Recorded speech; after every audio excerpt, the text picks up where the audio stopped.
How to download Tinder on iPhone? Looking to meet new people or maybe find a date? Let's walk you through how to download Tinder on your phone step by step. Start by tapping the App Store icon on your iPhone's home screen. At the bottom right of the screen, tap the search icon. In the search bar at the top, type Tinder. Then hit search. Look for Tinder. It's right here. Now tap on Get.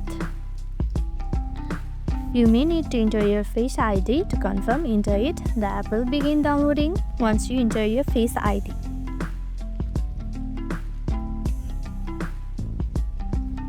Once it's finished, the button will change to Open. Tap Open to launch Tinder and start setting your profile or logging into your existing account. And that's how you download Tinder on your iPhone. If this helped you, don't forget to like, subscribe, and let us know in the comments, are you swiping for love, friends, or fun?